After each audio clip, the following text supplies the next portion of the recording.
Hello everyone, welcome to Reva channel. ఈరోజు మనం చెప్పుకోబోయే టాపిక్ ఏంటంటే what is meant by variable, variable declaration, variable initialisation, types of variables, rules for naming a variable. ఈ టాపిక్స్ని ఈరోజు మనం డిస్కస్ చేయబోతున్నాం. ఫస్ట్ వేరియబుల్ అంటే ఏందో చూద్దాం. వేరియబుల్ అంటే ఏంటంటే మనం మెమరీ లొకేషన్కి ఏదైతే నేమ్ ఇస్తామో దాన్ని మనం వేరియబుల్ అని అంటాం. ఈ వేరియబుల్ మనం ఎందుకు యూస్ చేస్తామంటే డేటాని స్టోర్ చేసేదానికి మనం వేరియబుల్ని యూస్ చేస్తాం.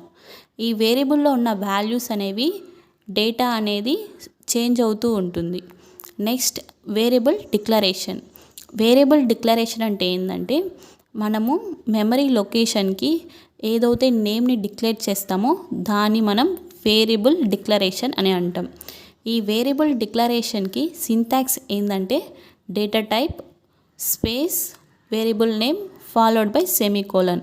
ఇక్కడ డేటా టైప్ అంటే ఏంటంటే మనం ఇచ్చిన వేరియబుల్ అనేది ఏ టైప్ ఆఫ్ డేటాని స్టోర్ చేసుకుంటుందో అని ఇండికేట్ చేసేదానికి మనం డేటా టైప్ని యూస్ చేస్తాం. నెక్స్ట్ వేరియబుల్ నేమ్ అంటే ఏంటంటే మనం ఏదైతే మెమరీ అలొకేషన్కి నేమ్ ఇస్తామో దాన్ని మనం వేరియబుల్ నేమ్గా కన్సిడర్ చేస్తున్నాం. ఇంకా సెమీకోలన్ ఏంటంటే ఇక్కడ వరకు స్టేట్మెంట్ ఎండ్ అయింది అని చెప్పేదానికి సెమీకోలన్ అనేది అక్కడ యూస్ చేస్తామన్నమాట. ఎగ్జాంపుల్ చూడండి, మనం ఇచ్చిన ఎగ్జాంపుల్ ఏంది, ఇంట్ ఎక్స్. ఇక్కడ ఇంట్ అంటే ఏంటంటే డేటా టైప్, ఎక్స్ అంటే ఏంటంటే వేరియబుల్ నేమ్. ఇంటర్నల్గా మనకి వేరియబుల్ అనేది ఎలా వాల్యూస్ని స్టోర్ చేసుకుంటుంది, ఎలా డిక్లేర్ చేస్తామో చూద్దాం. యాక్చువల్గా మనం కంప్యూటర్లో ఏదైతే డేటా అనేది టైప్ చేస్తామో ఆ టైప్ చేసిన డేటా అనేది ఫస్ట్ ఎక్కడ సేవ్ అవుతుందంటే ర్యామ్లో సేవ్ అవుతుంది. ఈ ర్యామ్ అనేది ఎలా ఉంటుందంటే సెల్స్గా డివైడ్ అయ్యి ఉంటుంది. ప్రతి సెల్కి ఒక యూనిక్ అడ్రస్ అనేది ఉంటుంది ఇన్సైడ్. ఎలా ఉంటుందంటే మీకు ఇక్కడ ఇమేజ్ కనపడుతుంది కదా, ఈ విధంగా ఇన్సైడ్ ర్యామ్ అనేది ఉంటుందన్నమాట. ఇప్పుడు మనం టైప్ చేసిన డేటా అనేది ఎక్కడ స్టోర్ అవుతుందని తెలుసు, ర్యామ్లో స్టోర్ అవుతుందని మనకు తెలుసు. కానీ అది ఎలా స్టోర్ అవుతుందంటే ర్యాండమ్ వేలో స్టోర్ అవుతుంది. అంటే ఒక పర్టికులర్ వే అనేది ఫాలో అవుదన్నమాట. దానికి ఇష్టం వచ్చినట్టు ఏదో ఒక సెల్లో మనం ఇచ్చిన డేటా అనేది స్టోర్ అవుతుంది. మీకు ఇంకా క్లియర్గా తెలియాలంటే ఇప్పుడు నేను 4 అనే వాల్యూని కంప్యూటర్లో టైప్ చేస్తాను. ఆ 4 అనే వాల్యూ అనేది ర్యామ్లో అయితే స్టోర్ అవుతుంది, కానీ ఎక్కడ స్టోర్ అవుతుందో మనకు తెలియదు. ఎందువల్ల అంటే మనకి ర్యామ్ ఇన్సైడ్ ఎలా అలకేట్ అవుతుందో వాల్యూస్ అనేవి మనకు తెలియదు అనమాట. సపోజ్ మనము అనుకుంటాం 006 ఉంది కదా, ఆ సెల్లో మనం ఇచ్చిన వాల్యూ అనేది స్టోర్ అయ్యింది అనుకున్నాం అనుకుంటే ఇప్పుడు మనకి అది కరెక్ట్గా అక్కడే స్టోర్ అయ్యింది అని మనకు ముందే తెలిస్తే మనం ఈజీగా ఆ అడ్రస్ని టైప్ చేసిన వెంటనే ఈజీగా యాక్సెస్ చేసుకోవచ్చు. ఇప్పుడు మనకి కరెక్ట్గా తెలియదు కదా ఎక్కడ వాల్యూ అనేది స్టోర్ అయ్యింది అని. ఇలా తెలియనప్పుడు మనము ఇంటర్నల్గా కంప్యూటర్ ఎలా రన్ అవుతుందంటే ప్రతి ఒక్క సెల్ని చెక్ చేసుకుంటూ వస్తుందన్నమాట. ఇలా చెక్ చేసుకుంటూ వచ్చి లాస్ట్కి అది ఎక్కడుందో ఆ డేటా ఎక్కడ స్టోర్ అవుతుందో అక్కడికి రీచ్ అయ్యి మనకి అవుట్పుట్ అనేది ఇస్తుంది. ఇలా చేయడం వల్ల ఏమవుతుంది, టైం టేకన్ అనేది చాలా ఎక్కువ అవుతుంది. అంటే ప్రతి ఒక్క సెల్ని చెక్ చేసుకుంటూ ఉంటే టైం అనేది ఎక్కువ అవుతుంది కదా. అదే మనకి కరెక్ట్గా ఏ పర్టికులర్ లొకేషన్లో డేటా అనేది సేవ్ అయ్యింది అని తెలిస్తే మనం ఈజీగా దాన్ని యాక్సెస్ చేసుకోవచ్చు. అలా ఈజీగా యాక్సెస్ చేసుకునే దానికి మనం వేరియబుల్ డిక్లరేషన్ అనే కాన్సెప్ట్కి వచ్చాం. ఈ వేరియబుల్ డిక్లరేషన్ చేయడం వల్ల మనము వాల్యూని అంటే మనం ఇచ్చే డేటాని ఎక్కడ స్టోర్ అవుతుందో మనకి ఈజీగా అర్థమవుతుంది. అలా తెలిసిన వెంటనే మనము డేటాని కూడా ఈజీగా యాక్సెస్ చేసుకోవచ్చు. కాబట్టి వేరియబుల్ కాన్సెప్ట్ని ఇంట్రడ్యూస్ చేసాం. ఈ వేరియబుల్ కాన్సెప్ట్ని ఇంట్రడ్యూస్ చేయడం వల్ల మనం ఈజీగా మనం ఇచ్చిన డేటాని యాక్సెస్ చేసుకోవచ్చు. ఇప్పుడు వేరియబుల్ డిక్లరేషన్ అనేది మనం ఎలా ఇచ్చాము, data type space variable name semicolon ఇచ్చాం కదా. అక్కడ ఏమి ఇచ్చాం, వేరియబుల్ నేమ్ అనేది ఎక్స్ అనేది ఇచ్చాం. ఆ ఎక్స్ అనే వేరియబుల్ కూడా అంటే నేమ్ కూడా ఎలా వెళ్ళి డిక్లేర్ అవుతుందంటే ర్యాండమ్ వేలో వెళ్ళే డిక్లేర్ అవుతుందన్నమాట. ఏదో ఒక సెల్కి వెళ్ళి అది డిక్లేర్ అయిపోతుంది. అంటే ఈ సెల్లు ఎక్స్ అనే వేరియబుల్ది అన్నట్టు డిక్లేర్ అయిపోతుంది అనమాట. ఇప్పుడు ఇలా డిక్లేర్ అయ్యింది కదా, ఇప్పుడు మనం ఏదైనా వాల్యూ ఇచ్చామంటే ఆ వాల్యూ అనేది ఈ ఎక్స్ అనే వేరియబుల్లో వెళ్ళి స్టోర్ అవుతుంది. అది ఎలా స్టోర్ అవుతుందో చూద్దాం. అది తెలియాలంటే మనకి ఫస్ట్ వేరియబుల్ ఇనిషియలైజేషన్ అంటే ఏందో తెలియాలి. వేరియబుల్ ఇనిషియలైజేషన్ అంటే ఏంటంటే మనం ఇచ్చిన వేరియబుల్కి ఏదో ఒక వాల్యూని అసైన్ చేయడాన్ని మనం వేరియబుల్ ఇనిషియలైజేషన్ అని అంటాం. ఇక్కడ చూడండి సింటాక్స్ దీనికి ఏంటంటే data type space variable name is equal to value semicolon.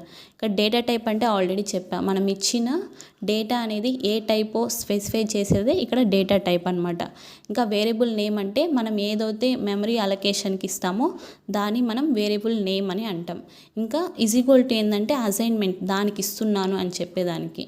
ఇంకా వాల్యూ అంటే మనం ఏదైతే వాల్యూని స్టోర్ చేసుకుంటామో ఆ వాల్యూని ఆడ టైప్ చేస్తామన్నమాట. ఇంకా సెమీకోలన్ అంటే ఏంటంటే ఇక్కడికి ఎండ్ అయింది స్టేట్మెంట్ అని చెప్పేదానికి సెమీకోలన్ అనేది మనం యూస్ చేస్తున్నాం. ఇక్కడ మనము ఏమి ఇస్తున్నామంటే ఇంట్ ఎక్స్ ఈజ్ ఈక్వల్ టు 5 అంటే ఎక్స్ అనే వేరియబుల్కి 5 అనే వాల్యూని మనం ఇక్కడ అసైన్ చేస్తున్నాం. దీన్ని మనం వేరియబుల్ ఇనిషియలైజేషన్ అని అంటాం. ఇంటర్నల్గా ఎలా వేరియబుల్ ఇనిషియలైజేషన్ అవుతుందో చూద్దాం. మనం ఆల్రెడీ వేరియబుల్ని డిక్లేర్ అయితే చేసాం కదా, ఎక్స్ అనే వేరియబుల్ని. ఇప్పుడు మనం వాల్యూని ఏం చేసాము, ఇనిషియలైజ్ చేసాం. అంటే 5 అనే వాల్యూని ఎక్స్కి ఇనిషియలైజ్ చేసాం కాబట్టి ఇప్పుడు డైరెక్ట్గా మనం ఇచ్చిన వాల్యూ అనేది ఎక్స్ అనే వేరియబుల్లో స్టోర్ అవుతుంది. ఇలా స్టోర్ అవ్వడం వల్ల మనము ఈజీగా మనం ఇచ్చిన డేటాని యాక్సెస్ చేసుకోవచ్చు. అలాగే మనకి టైం కూడా అంత ఎక్కువేం పట్టదు, ఫాస్ట్గా యాక్సెస్ అనేది జరిగిపోతుంది. మీకు ముందే చెప్పాను వేరియబుల్లో వాల్యూస్ అనేవి చేంజ్ అవుతాయి అని. అది ఎలా చేంజ్ అవుతుందో ఇప్పుడు చూద్దాం. ఇప్పుడు చూడండి, సేమ్ ఎక్స్ అనే వేరియబుల్కి నేను 7 అనే వాల్యూని ఇనిషియలైజ్ చేశాను. ఇప్పుడు 7 వాల్యూని ఇనిషియలైజ్ చేసిన వెంటనే ప్రీవియస్గా ఉన్న 5 అనే వాల్యూ అనేది ఎరేజ్ అయిపోయి 7 అనేది ఎక్స్ వేరియబుల్లో స్టోర్ అవుతుంది. అంటే దీన్ని బట్టి ఏమర్థం అవుతుందంటే ప్రీవియస్గా ఏదైతే డేటా అనేది మనము ఇస్తామో ఆ డేటా అనేది ఎరేజ్ అయిపోయి ఫ్రెష్గా ఏదైతే మనము ఇనిషియలైజ్ చేస్తామో ఆ డేటానే వేరియబుల్ అనేది స్టోర్ చేసుకుంటుందన్నమాట. దీనివల్లే వేరియబుల్లో వాల్యూస్ అనేవి చేంజ్ అవుతూ ఉంటుంది అని చెప్పాం. నెక్స్ట్ టైప్స్ ఆఫ్ వేరియబుల్ అంటే ఏందో చూద్దాం. మనకి 2 టైప్స్ ఆఫ్ వేరియబుల్స్ అనేది ఉన్నాయన్నమాట. ఒకటి వచ్చి గ్లోబల్ వేరియబుల్, ఇంకోటి వచ్చి లోకల్ వేరియబుల్. గ్లోబల్ వేరియబుల్ అని ఎప్పుడు అంటామంటే ఏదైతే out side the main function declare చేస్తామో వేరియబుల్ని దాన్ని మనం గ్లోబల్ వేరియబుల్ అని అంటాం. ఈ గ్లోబల్ వేరియబుల్ అనేది మనము ప్రోగ్రాంలో ఎక్కడైనా మనం యూస్ చేసుకోవచ్చు అనమాట. ఎలాంటి ప్రాబ్లం అనేది ఏం లేదు, ఎప్పుడైనా ఎక్కడైనా యూస్ చేసుకోవచ్చు. నెక్స్ట్ ఏంటంటే లోకల్ వేరియబుల్. లోకల్ వేరియబుల్ అంటే ఏంటంటే ఇన్సైడ్ ద మెయిన్ ఫంక్షన్ లేకపోతే ఇన్సైడ్ ద ఫంక్షన్ ఏదైతే వాల్యూస్ని డిక్లేర్ చేస్తామో దాన్ని మనం లోకల్ వేరియబుల్ అంటాం. ఈ లోకల్ వేరియబుల్ అనేది మనము ఆ బ్లాక్ వరకే యూస్ చేస్తాం కానీ ఇంకెక్కడ యూస్ చేయలేం. అదే గ్లోబల్ వేరియబుల్ అయితే ప్రోగ్రాంలో నువ్వు ఎక్కడ కావాలన్నా అది యాక్సెస్ చేసుకోవచ్చు. కానీ లోకల్ వేరియబుల్ అనేది పర్టికులర్ బ్లాక్ వరకే అలకేట్ అయి ఉంటుంది, దానికి మించి మనం ఎక్కడ యూస్ చేయలేము.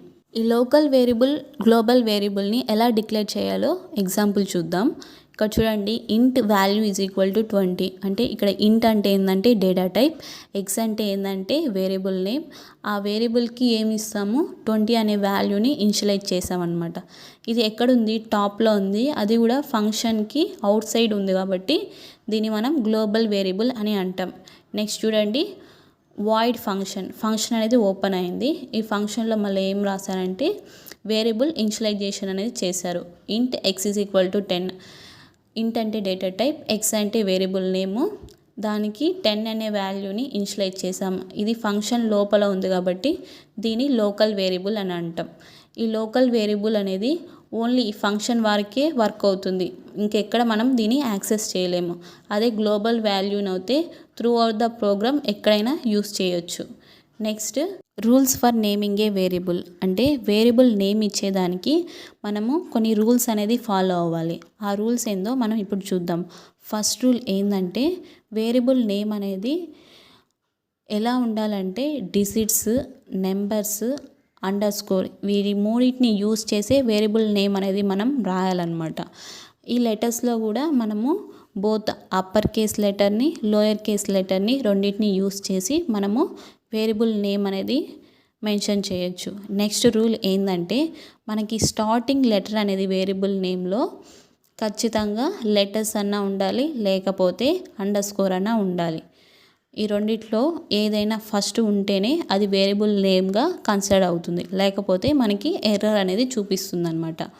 ఇక్కడ నేను కొన్ని ఎగ్జాంపుల్స్ ఇచ్చాను చూడండి. నమ్ అనేది ఎన్ అనేది క్యాపిటల్లో రాసి మిగతా స్మాల్లో రాశాను, మిగతా అన్ని క్యాపిటల్లో రాశాను. తర్వాత స్టార్టింగ్ అండర్స్కోర్లో నమ్ అని రాశాను. ఇలా ఫామ్లో నేను ఇచ్చిన ఎగ్జాంపుల్లో మనకి అవుట్పుట్ అనేది కరెక్ట్గా వస్తుంది. నెక్స్ట్ రూల్ ఏందో చూద్దాం. వేరియబుల్లో ఫస్ట్ లెటర్ అనేది డిజిట్స్తో స్టార్ట్ అవ్వదు అనమాట. ఏం చెప్పాను ముందే, ఫస్ట్ లెటర్ అనేది దేంతో స్టార్ట్ అవ్వాలి, లెటర్స్తో కానీ లేకపోతే అండర్స్కోర్తోనే బిగిన్ అవ్వాలి. అదే కానీ మనం వాల్యూస్ అనేది మాత్రం ఇవ్వద్దు స్టార్టింగ్. ఒకవేళ ఇస్తే మనకి రాంగ్ అని చూపిస్తుంది. నెక్స్ట్ రూల్ ఏంటంటే బ్లాంక్స్ని స్పేసెస్ని అలో చేయదనమాట వేరియబుల్లో. అంటే వేరియబుల్కి మధ్యలో ఎక్కడ మనము స్పేస్ అనేది ఇవ్వద్దు. ఒకవేళ ఇస్తే రాంగ్ అని మెన్షన్ చేస్తుంది. ఇక్కడ మీకు ఎగ్జాంపుల్ ఇచ్చాను కదా, ఈ విధంగా ఇస్తే మనకి ఎర్రర్ అనేది చూపిస్తుంది అనమాట. నెక్స్ట్ రూల్ ఏంటంటే కీవర్డ్స్ని అలో చేయనిదంట వేరియబుల్లో. అంటే ఆల్రెడీ కొన్ని కీవర్డ్స్ అనేవి మెన్షన్ చేస్తుంటారు. ఆల్రెడీ ఆ కీవర్డ్స్ అనేది ఏంటంటే కొన్ని పర్టికులర్ పర్పస్ కోసమే యూస్ చేస్తాం అని ఉంటాయి కదా, ఆ కీవర్డ్స్ని మనం యూస్ చేస్తే కూడా మనకి ఎర్రర్ అనేది చూపిస్తుంది. నెక్స్ట్ రూల్ ఏంటంటే స్పెషల్ సింబల్స్ని కూడా వేరియబుల్ అనేది అలో చేయనీదు. ఎక్సెప్ట్ అండర్స్కోర్ మాత్రమే అలో చేస్తుంది. మిగతా ఏ సింబల్స్ని వేరియబుల్లో మనం యూస్ చేయకూడదు. ఒకవేళ యూస్ చేసామంటే అది సింటాక్స్ ఎర్రర్గా చూపిస్తుంది. సో ఈ రూల్స్ని మనం యూస్ చేసి వేరియబుల్ని డిక్లేర్ అనేది చేయాలన్నమాట. వేరియబుల్ నేమ్ అనేది ఇవ్వాలి. ఈ రూల్స్ని కానీ ఫాలో అవ్వకపోతే మనకి అవుట్పుట్ అనేది ఎర్రర్ చూపిస్తుంది. అసలు కంపైలేషనే అవ్వదు. ఎందువల్ల అంటే ఇవన్నీ సింటాక్స్ ఎర్రర్ అనమాట. వీటిని ఫాలో చేసే మనము వేరియబుల్ నేమ్ అనేది ఇవ్వాలి. నెక్స్ట్ ఒక ఎగ్జాంపుల్ చూడండి. మనము వేరియబుల్ యూస్ చేసి ప్రోగ్రామ్ అనేది ఎలా రాయాలో అనేది ఇప్పుడు మనం చూద్దాం. ఫస్ట్ లైన్ చూడండి, యాష్ ఇంక్లూడ్ stdio.h. ఇదేంటంటే లింక్డ్ సెక్షన్ లైన్ అనమాట. ఇది ముందుగానే ప్రీ ప్రాసెసర్కి చెప్తుంది. నేను లైబ్రరీ ఫంక్షన్ నుంచి stdio.h అనే హెడర్ ఫైల్ని యూస్ చేస్తున్నానని ముందుగానే ప్రీ ప్రాసెసర్కి చెప్తుంది అనమాట ఈ లైన్ మీనింగ్. నెక్స్ట్ ఏంటంటే ఇంట్ మెయిన్. ఇదేంటంటే మెయిన్ ఫంక్షన్ డిక్లరేషన్. అంటే ప్రోగ్రామ్ అనేది ఎక్కడి నుంచి ఎగ్జిక్యూషన్ స్టార్ట్ అవుతుందంటే మెయిన్ ఫంక్షన్ నుంచే మనకి ఎగ్జిక్యూషన్ అనేది స్టార్ట్ అవుతుంది. నెక్స్ట్ ఏముంది, ఫ్లవర్ బ్రాకెట్స్ అనేది ఓపెన్ అయిందనమాట. అంటే మెయిన్ ఫంక్షన్ స్టార్ట్ అయిందని మీనింగ్. నెక్స్ట్ ఏముంది, A1 అనే వేరియబుల్కి మనం 6 అనే వాల్యూని ఇనిషియలైజ్ చేసామన్నమాట ఈ లైన్లో. Next printf statement. ఈ ప్రింట్ఎఫ్ స్టేట్మెంట్ ఎందుకంటే అవుట్పుట్ మనకి ప్రింట్ అవ్వడానికి మనం ప్రింట్ఎఫ్ స్టేట్మెంట్ అనేది ఇక్కడ యూస్ చేస్తున్నాం. ప్రింట్ఎఫ్ స్టేట్మెంట్లో ఏముందంటే డబల్ కొటేషన్లో %d అనే ఉంది. ఈ %d అంటే ఏంటంటే ఫార్మాట్ స్పెసిఫైయర్. ఇక్కడ మనం వేరియబుల్ని ప్రింట్ చేయాలి కాబట్టి వాల్యూని ఇక్కడ ఫార్మాట్ స్పెసిఫైయర్ అనేది మనం యూస్ చేస్తున్నాం. ఇక్కడ మనము ఇంటీజర్ డేటా టైప్ కాబట్టి యూస్ చేసేది ఫార్మాట్ స్పెసిఫైయర్ వచ్చి %dని మనం యూస్ చేస్తున్నాం. తర్వాత A1 అనే వేరియబుల్ని డిక్లేర్ చేసాం. ఇప్పుడు మనకి అవుట్పుట్లో మనకి ఏమని ప్రింట్ అవుతుందంటే A1 అనే వేరియబుల్లో ఏ వాల్యూ అయితే స్టోర్ అయిందో ఆ వాల్యూ అనేది అవుట్పుట్గా మనకి ప్రింట్ అవుతుంది. మనం ఇక్కడ ఏం వాల్యూ ఇచ్చాము, 6 అనే వాల్యూని కదా ఇచ్చాము, దానివల్ల 6 అనేది మనకి అవుట్పుట్లో ప్రింట్ అవుతుంది. ఇంకొక ఎగ్జాంపుల్ చూద్దాం, మీకు ఇంకా క్లియర్గా అర్థమవుతుంది. ఇక్కడ చూడండి, ఫస్ట్ లైన్ ఏముందో లింక్డ్ సెక్షన్ లైన్ అనేది ఉంటుంది. అంటే యాష్ ఇంక్లూడ్ stdio.h అనే లైన్ ఉంది. నెక్స్ట్ ఏంటంటే గ్లోబల్ డిక్లరేషన్ ఉంది. ఈ గ్లోబల్ డిక్లరేషన్ సెక్షన్ అనేది మనము ప్రోగ్రాంలో అవసరం అవుతేనే యూస్ చేస్తాం, లేకపోతే ఈ సెక్షన్ని డిక్లేర్ చేయమన్నమాట. నేను ముందు చెప్పిన ప్రోగ్రామ్కి డిక్లేర్ చేయలేదు, కానీ ఇక్కడ డిక్లేర్ చేసాం. ఎందుకంటే ఇది యూస్ చేస్తున్నాను కాబట్టి ఇక్కడ గ్లోబల్ డిక్లరేషన్ అనేది నేను ఇక్కడ మెన్షన్ చేస్తున్నాను. మీకు ఏమైనా డౌట్ ఉంటే ఎందుకు గ్లోబల్ డిక్లరేషన్ సెక్షన్, ఎందుకు ఇలాగే రాస్తున్నాను ప్రోగ్రామ్ అనేది ఎవరికైనా డౌట్గానే ఉంటే నా ప్రీవియస్ వీడియో చూడండి, మీకు అర్థమవుతుంది. ఆ వీడియో ఒక లింక్ డిస్క్రిప్షన్ బాక్స్లో పెట్టాను మీకు. ఇప్పుడు చూడండి ప్రోగ్రామ్ ఎలా ఎగ్జిక్యూట్ అవుతుందో చూద్దాం. ఇక్కడ చూడండి గ్లోబల్ డిక్లరేషన్లో నేను ఏం మెన్షన్ చేశాను, ఇంట్ _a ఈజ్ ఈక్వల్ టు 5 అంటే అండర్స్కోర్ ఏ వేరియబుల్కి 5 అనే వాల్యూని మనము ఇక్కడ ఇనిషియలైజ్ చేసామన్నమాట. ఇది out side the main function ఉంది కాబట్టి దానివల్ల ఇక్కడ నేను గ్లోబల్ వేరియబుల్ అని ఇది డిక్లేర్ చేస్తాం. నెక్స్ట్ ఏంటంటే ఇంట్ మెయిన్ అంటే మెయిన్ ఫంక్షన్ అనేది ఇప్పుడు స్టార్ట్ అయ్యింది, ప్రోగ్రామ్ అనేది ఎగ్జిక్యూషన్ అనేది. తర్వాత ఫ్లవర్ బ్రాకెట్స్ ఓపెన్ అయ్యాయంటే మెయిన్ ఫంక్షన్ స్టార్ట్ అయిందని మీనింగ్ అనమాట. నెక్స్ట్ ఏం లైన్ ఉంది, int X is equal to 4 అంటే ఎక్స్ అనే వేరియబుల్కి 4 అనే వాల్యూని నేను ఇక్కడ ఇనిషియలైజ్ చేస్తున్నాను. ఇది ఇన్సైడ్ ద మెయిన్ ఫంక్షన్ ఉంది కాబట్టి దీన్ని మనం ఎలా ట్రీట్ చేస్తామంటే లోకల్ వేరియబుల్గా ట్రీట్ చేస్తాం. నెక్స్ట్ లైన్ ఏముంది, ప్రింట్ఎఫ్ స్టేట్మెంట్ అనేది ఉంది. అంటే మనకి అవుట్పుట్ ప్రింట్ అవ్వడానికి మనం ప్రింట్ఎఫ్ స్టేట్మెంట్ని ఇక్కడ యూస్ చేస్తున్నాం.